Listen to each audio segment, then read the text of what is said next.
NBC's coverage of the NASCAR Pennzoil Freedom 400 is brought to you by Budweiser, with the crisp, clean, refreshing taste you'll find in no other beer.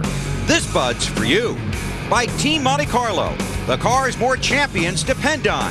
Chevy, we'll be there. By Pennzoil, we're driving protection. And by UPS, the official delivery company of NASCAR. We want to race the truck. People love the truck. 3 races to go in the NASCAR Winston Cup Series season, including today's Pennzoil Freedom 400. Jeff Gordon makes a bid at locking up his 4th Winston Cup championship starting just moments from now. Let's get you a virtual look at this southernmost oval on the Winston Cup circuit with Benny's Thunder Motion, powered by EA Sports NASCAR Thunder 2002. Stay on the bottom of the racetrack. Why wouldn't you agree? Absolutely. On the very bottom of the racetrack. Down the start-finish line, you want to get out wide as you enter the corner, and then take it right down to the bottom. And if you get by Tony Stewart, you've got a great chance to win. And there I go on the inside. You're good. Turn 2 is a little bit tighter than turn 4, especially with today's wind. Turn 3 about the same thing. Get out wide and go down in the corner and stay right down on the yellow line next to the apron. And Tony Stewart will not do that in the race. Trust me, he will not do that in the race. If he does, we'll do the same thing. You're good, he's better. That's a lap around the Homestead-Miami Speedway. He's going to take you on the outside at Homestead. He's done great. EA Sports NASCAR Thunder 2002 now available in stores. 65!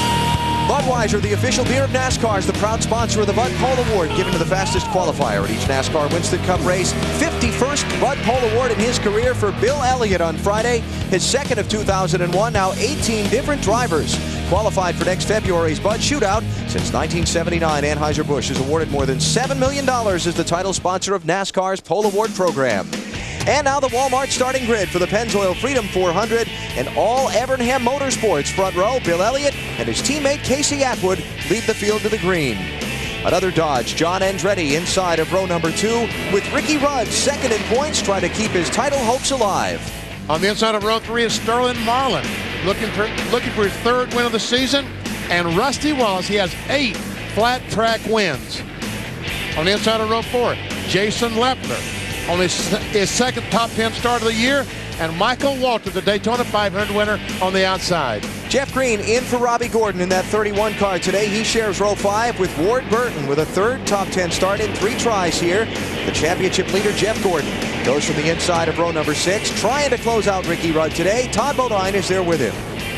On the inside of row 7 is Kevin Harvick. He's been here in the Busch Series and the Truck Series. First Winston Cup race, Dave Blaney on the outside. On the inside of row 8, Terry Labonte so far has not led a lap this season, and Mark Martin, I think, will be good today on the outside. 9th row, Dale Earnhardt Jr., 3 wins this year, and Dale Jarrett, 5th in the inaugural Homestead race when he locked up his Winston Cup title 2 years ago. Row 10, it's Jeff Burton with 4 top 5s in the last 5 Winston Cup races.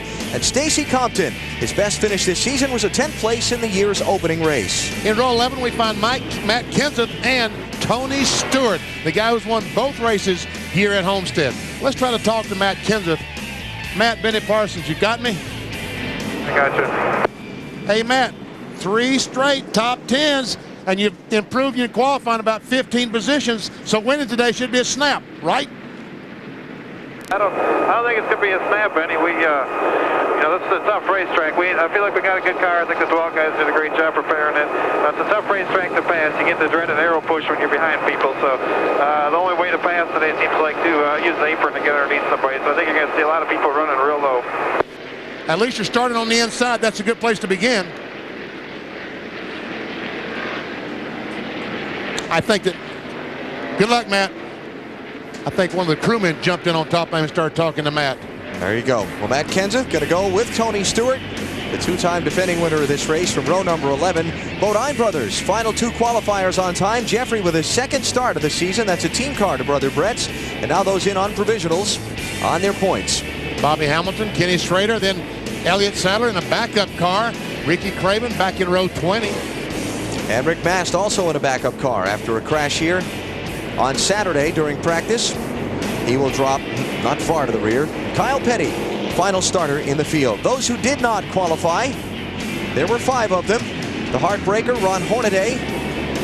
The only team in that group running all of the races this season, or attempting to, and he was unable to get in to today's race. Let's get some final stories from pit road. Here's Marty Snyder. Hey guys in the booth, how did you describe Dale Jarrett's happy hour yesterday?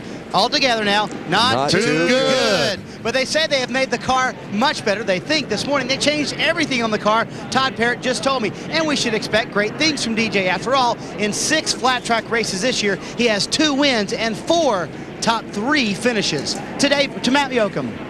Well, Marty, Dale Earnhardt Jr. certainly struggled in the first half of the year, but he's turned it on in the second half, earning 5th most points. Now he sits only 136 points out of 5th with 3 races to go. He's looking ahead to 2002 to make a title run, but he wants to end this year on a very high note with his 4th win of the year. But also he's looking ahead for another reason. For the first time in NASCAR competition, Dale Earnhardt Jr. will wear a full-face helmet today here in Homestead. Today Burns. Matt, in 1999, Jeff Burton gained 18 positions in the race to finish 3rd. The next year, he gained 20 positions. That's an average of 19 positions each race. This year, he starts 19th, so I think the odds are with Jeff Burton. Bill? Dave, watch pit road, concrete surface, nowhere to go on the outside, hard to pass on this track. You will gain or lose positions on pit road today. Alan? 267 laps around this 1.5-mile oval to make up the 400-mile distance. Jeff Gordon tries to close out a championship, and we're underway.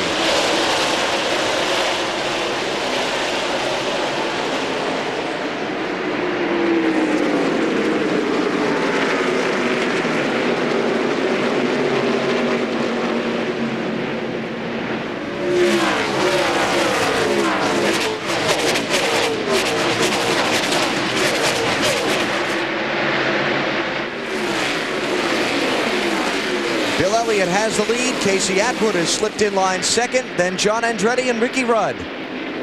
Rusty Wallace, Jason Leffler. The 0-1 car is Leffler. 2-car, Rusty Wallace. Rusty Wallace desperately wants to get down to the bottom of this racetrack right now. Jeff Gordon running in line 9th. There's Rusty.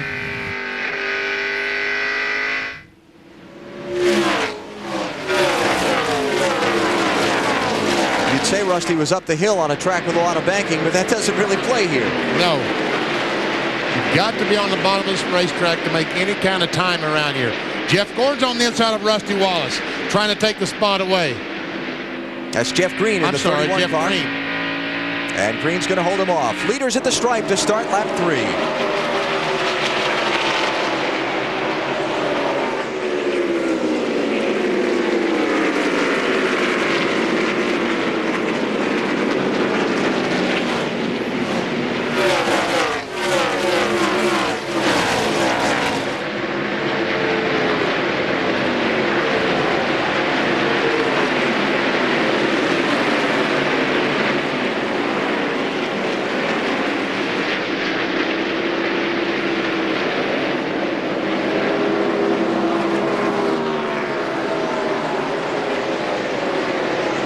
The silent lap 3 tribute that began as a salute to Dale Earnhardt. Certainly after September 11th, we expanded to include all of our lost heroes, and on this Veterans Day, we especially remember those who've given their life in defense of our country.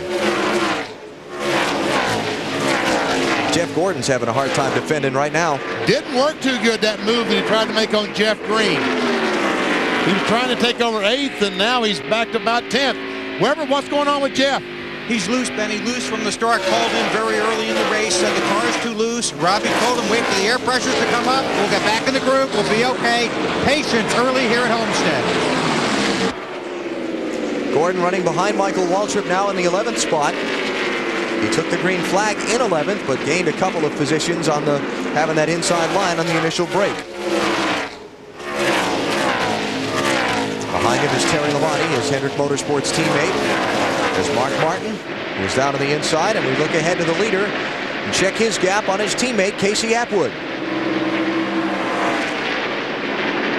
Here comes Kevin Harvick, who dominated the NASCAR Busch Series race here yesterday afternoon. Did not win. He had an engine problem near the end, but had a very fast race car. Just moved up to 8th place around Leffler.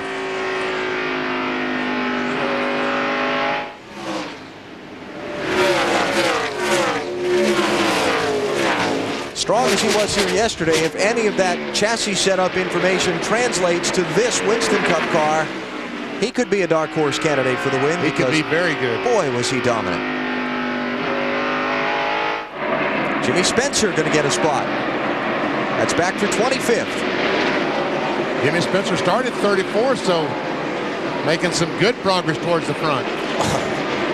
Pretty loose right there. 48 car is Jimmy Johnson.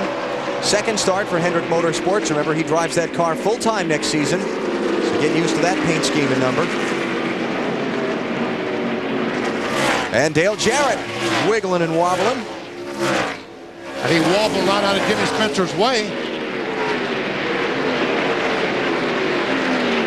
Jarrett back in 24th.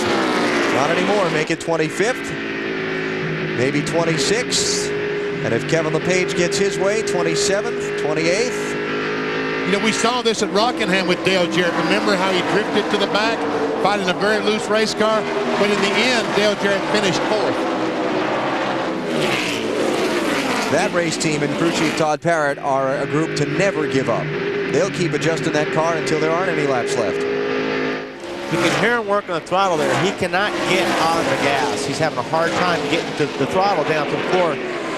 More than likely, he's either has no grip or he's loose, but when you're on the outside there, that's not the place to be. Like Benny said earlier, you've got to run the bottom of the racetrack, so he cannot get out to the gas, but I can't tell by looking at his car right now if he's tight or loose. So Kevin LePage took 26th from him, Bobby Labonte took 27th from him, and Dale Jarrett is back to 28th place after just 9 laps. Bill Elliott and Casey Atwood in Ray Evernham's Dodges are the early leaders. You're watching NASCAR on NBC.